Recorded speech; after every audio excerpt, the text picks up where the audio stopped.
യൂട്യൂബിന് വിട. സൂര്യയിലെ എല്ലാ പരമ്പരകളും സംരക്ഷണത്തിന് ശേഷം തികച്ചും സൗജന്യമായി സൺ നെക്സ്റ്റ് ആപ്പ് ഡൗൺലോഡ് ചെയ്യൂ. കണ്ടാസ്വദിക്കാം നിങ്ങളുടെ പ്രിയ പരമ്പരകൾ. എന്നാലും നിന്നോട് ആരാ മോളെ ചതി ചെയ്തു? നമ്മൾ എത്രയൊക്കെ നന്മകൾ ചെയ്താലും അവിടെയും ശത്രുതയുള്ളവര് കാണും ചെയ്തു കേട്ടോ. അങ്ങനെ ആരോ ഒരാള് മനഃപൂർവ്വം തന്നെ എന്നെ ഇടിച്ചിട്ടത്. പക്ഷെ അതാരാന്ന് എനിക്കറിയില്ല. ചേച്ചി കൂടുതൽ സംസാരിക്കണ്ട. അതെ ഭാവന, അധികം സ്ട്രെയിൻ എടുക്കണ്ട. ഭാവന, നീ സമാധാനപ്പെടും മോളെ. വണ്ടി ആരുടെ എന്നൊരു സൂചന കിട്ടിയിട്ടുണ്ട്. അവൻ ആരാണെങ്കിലും വെറുതെ വിടത്തില്ല. ഇനി മേലിൽ ആരോടും അവൻ ഇങ്ങനെ ചെയ്യരുത്.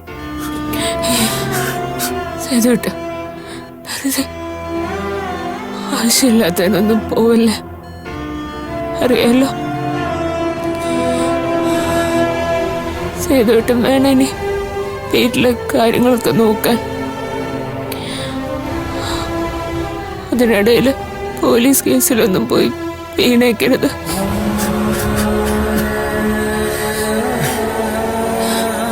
ഒന്ന് മോളെയും അയച്ചേ നല്ലതുപോലെ നോക്കണം. എന്നാൽ എനിക്ക് സന്തോഷം ഉണ്ടാവും. എന്തിനാ ചേച്ചി ദൈവം നമ്മളിങ്ങനെ ശിക്ഷിക്കുന്നത്? ഒന്ന് മാറി എന്തൊക്കെ ദുരിതങ്ങളാ നമ്മളെ വേട്ടയാടുന്നത്. അനുഭവിക്കേണ്ടത് അനുഭവിച്ച് തീരും മോളെ. അതിന് നമ്മൾ ആരെയും കുറ്റപ്പെടുത്തിയിട്ട് കാര്യമില്ല. ചേച്ചി, നല്ല വേദനയുണ്ടോ? ശരീരത്തിനേക്കാൾ വേദന മനസ്സിന് ഭാമ. നിങ്ങളെ ഓർക്കുമ്പോ എനിക്ക് സഹിക്കാൻ പറ്റുന്നില്ല.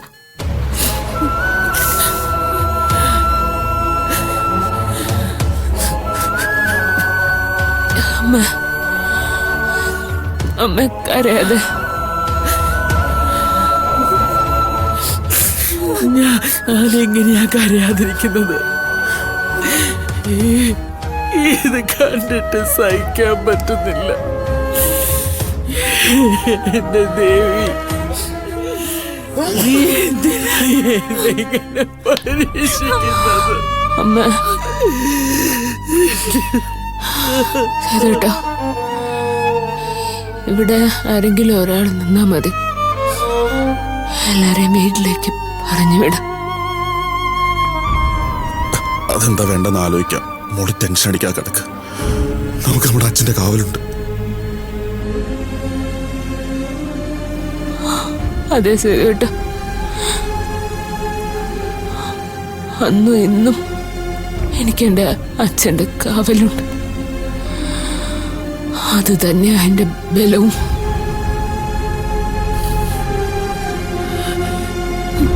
ഞങ്ങൾക്ക് വേണ്ടി എന്തൊക്കെ ത്യാഗങ്ങളാ ചേച്ചി സഹിച്ചിട്ടുള്ളത്. എന്നിട്ടും ചേച്ചിക്ക് വേണ്ടി ഞങ്ങൾക്ക് ഒന്നും ചെയ്യാൻ പറ്റുന്നില്ലല്ലോ. അതിനെന്താ, ഇനിയിപ്പോ ചേച്ചി സഹായിക്കാലോ. എനിക്കിനി എണീറ്റ് നടക്കണമെങ്കിൽ എല്ലാവരുടെയും സഹായം വേണ്ടി വരും. നിങ്ങളുടെ പരിചരണം ലഭിക്കാൻ എനിക്കും ഇപ്പോ ഭാഗ്യം ഉണ്ടായില്ല. ഞാൻ വെറുതെ പറഞ്ഞതാ. നോക്കിക്കോ, ഒരാഴ്ചക്കുള്ളിൽ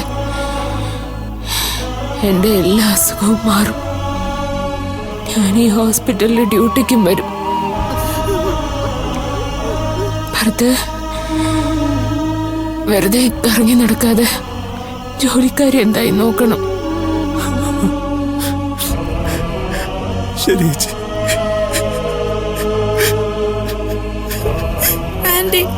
ആന്റി എപ്പോഴാ വീട്ടിലേക്ക് വരുന്നത്?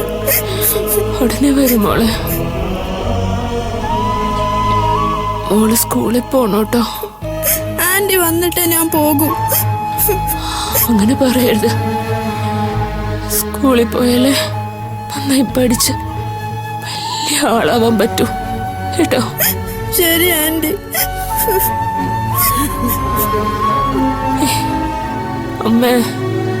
അമ്മ കരയാതെ. ഈശ്വര, എന്റെ അവസ്ഥ കണ്ട് എന്റെ കുടുംബം മൊത്തം തകർന്ന് നിൽക്ക. ഇവർക്ക് നീ ധൈര്യം കൊടുക്കണേ.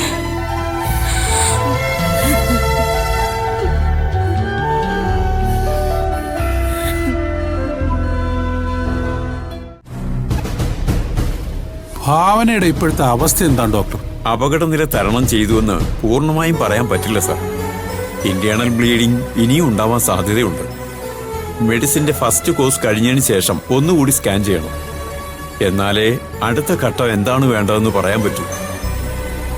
ഈ ഹോസ്പിറ്റലിന്റെ അഭിമാനമായിരുന്നു ഭാവന.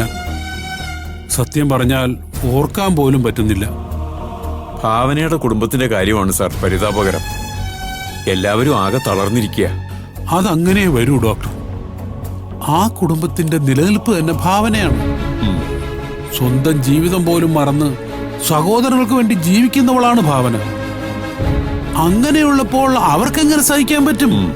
സാർ, എനിക്ക് നാളെ തന്നെ ട്രെയിനിങ്ങിന് പോകണം. 2 ആഴ്ച കഴിഞ്ഞേ വരാൻ പറ്റൂ. ഭാവനയെ തുടർ ചികിത്സ ചെയ്യേണ്ടത് ആരാണെന്ന് സാറ് വേണം തീരുമാനിക്കാൻ.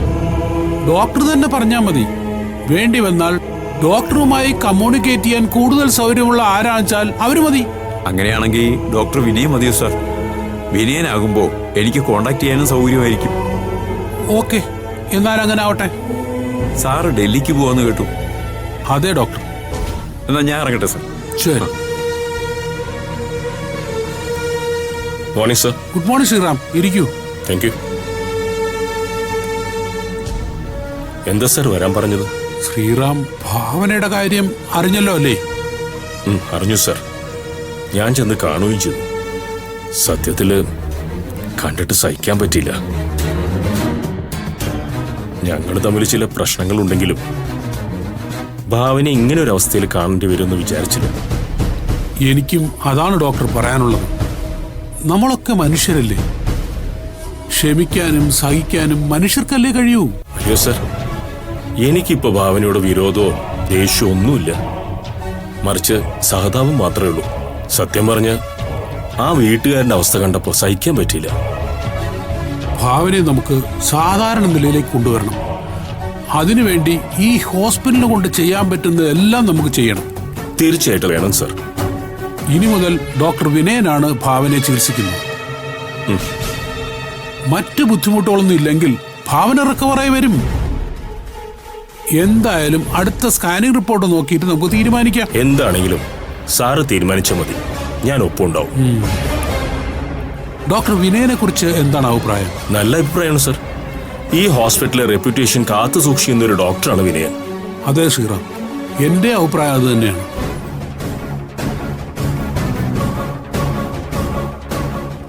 ഭാവിനി ഇനി ഏതവൻ ചികിത്സിച്ചാലും അവൾ രക്ഷപ്പെടണോ വേണ്ടെന്ന് ഞാൻ തീരുമാനിക്കും സർ. ഇല്ലെങ്കിൽ പിന്നെ ശ്രീറാം ആണല്ലാതാവണം. ശ്രീറാം എന്താ ആലോചിക്കുന്നത്? അല്ല സർ, മനുഷ്യന്റെ ഓരോ കാര്യങ്ങളെ എത്ര പെട്ടെന്ന് ഓരോന്ന് സംഭവിക്കുന്നത്. അതെ ശ്രീറാം, ഇത്രേ ഉള്ളു ജീവിതം. അല്ല, സാറെപ്പോഴാ പുറപ്പെടുന്നത്? നാളെ ഞാനിവിടെ വന്നിട്ടേ പോവൂ. കുറച്ച് കാര്യം കൂടി ഇന്നിവിടെ ചെയ്യാനുണ്ട്. ഞാനില്ലാത്ത സ്ഥിതിക്ക് ശ്രീറാം കൂടി ഇല്ലായിരുന്നാൽ ശരിയാവില്ല. അതുകൊണ്ടാണ് ലീവ് ക്യാൻസൽ ചെയ്ത് ശ്രീറാമിനോട് ഇങ്ങോട്ട് വരാൻ പറഞ്ഞത്. എനിക്കറിയാം സർ, അക്കാര്യത്തിൽ സാറിന് ഒരു ടെൻഷനും വേണ്ട. അറിയാലോ, മുക്കിന് ഹോസ്പിറ്റലിൽ വന്നപ്പോ പൊതുവെ ഇൻകം കുറവാണ്. വരുന്ന പേഷ്യൻസിനെ തൃപ്തിപ്പെടുത്തുന്ന രീതിയിൽ ചികിത്സിച്ചാലേ നമുക്ക് നിലനിൽപ്പുള്ളൂ. അക്കാര്യത്തിൽ സാറിന് ഒരു ടെൻഷനും വേണ്ട, എല്ലാം ശരിയാവും. എന്നാ പിന്നെ ശ്രീറാം പൊയ്ക്കോളൂ. Okay sir. ശ്രീറാം സർ, ഭാവനയുടെ കാര്യത്തിൽ ശ്രീറാമിന്റെ ശ്രദ്ധ കൂടി വേണം. ഉറപ്പായിട്ട് സർ. ഓക്കെ. Okay sir. എനിക്കിവിടെ ഭാവനയുടെ കാര്യത്തിൽ മാത്രമേ ശ്രദ്ധയുള്ളൂ സർ.